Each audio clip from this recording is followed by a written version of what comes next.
जय श्री राधे। आज हम पुत्रदा एकादशी अथवा पवित्रा एकादशी की कथा श्रवण करेंगे।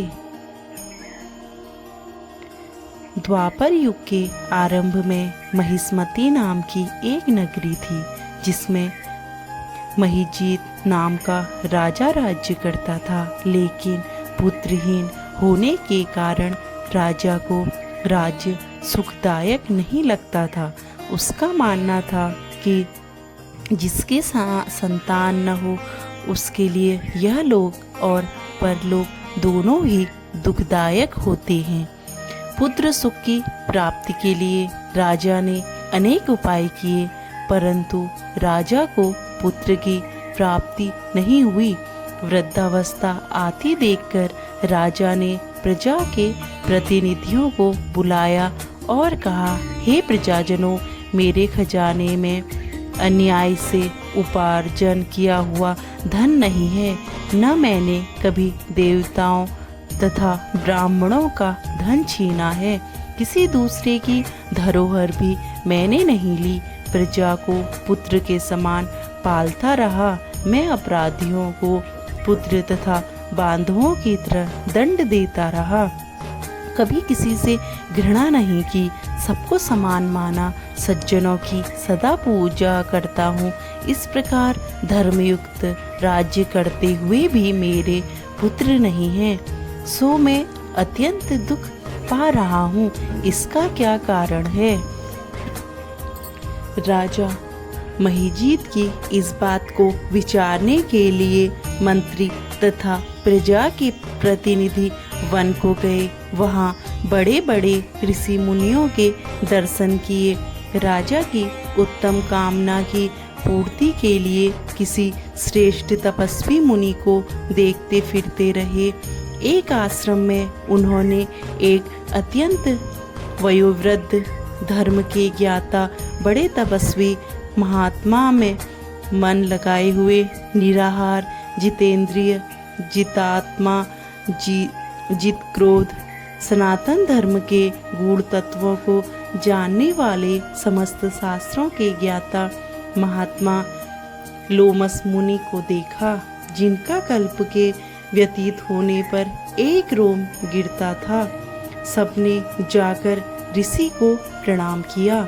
उन लोगों को देखकर मुनि ने पूछा कि आप लोग किस कारण से आए हैं?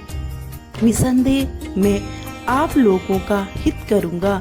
मेरा जन्म केवल दूसरों के उपकार के लिए हुआ है, इसमें संदेह मत करो।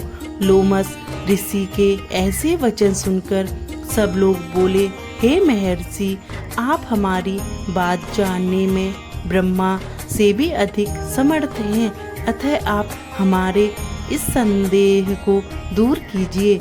महिष्मती पुरी का धर्मात्मा राजा महिजीत प्रजा का पुत्र के समान पालन करते हैं, फिर भी वह पुत्रहीन होने के कारण दुखी हैं।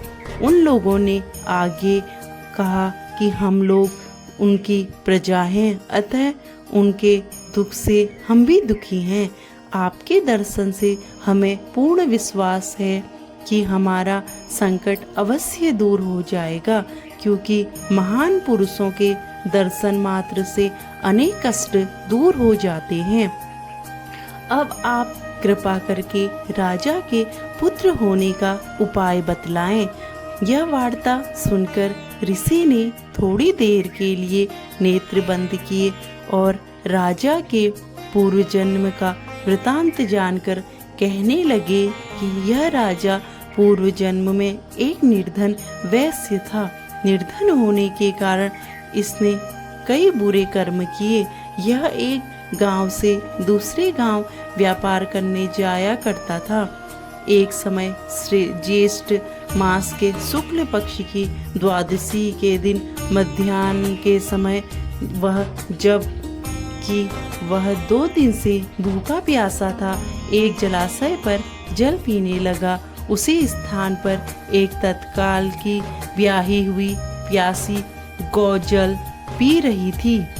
राजा ने उस प्यासी गाय को जल पीते हुए हटा दिया और स्वयं जल पीने लगा, इसलिए राजा यह दुख सहना पड़ा। एकादशी के दिन भूखा रहने से वह राजा हुआ और प्यासी गौ को जल पीते हुए हटाने के कारण पुत्र वियोग का दुख सहना पड़ रहा है। ऐसा सुनकर सब लोग कहने लगे कि हे ऋषि, शास्त्रों में पापों का प्रायश्चित भी किया है, अतः जिस प्रकार राजा का यह पाप नष्ट हो जाए, आप ऐसा उपाय बताइए। लोमस मुनि कहने लगे कि श्रावण शुक्ल पक्ष की एकादशी को, जिसे पुत्रदा एकादशी भी कहते हैं, तुम सब लोग व्रत करो और रात्रि को जागरण करो, जो इससे राजा का यह पूर्व जन्म का पाप अवश्य नष्ट हो जाएगा। राजा साथ ही राजा को पुत्र की आवश्यकता प्राप्त होगी, पुत्र की अवश्य प्राप्ति होगी। लोमस ऋषि के ऐसे वचन सुनकर मंत्रियों सहित सारी प्रजा नगर को वापस लौट आई और जब श्रावण शुक्ल एकादशी आई तो ऋषि की आज्ञा अनुसार सबने पुत्रदा एकादशी का व्रत तथा जागरण किया। इसके पश्चात द्वादशी के दिन इसके पुण्य का फल राजा को दिया गया।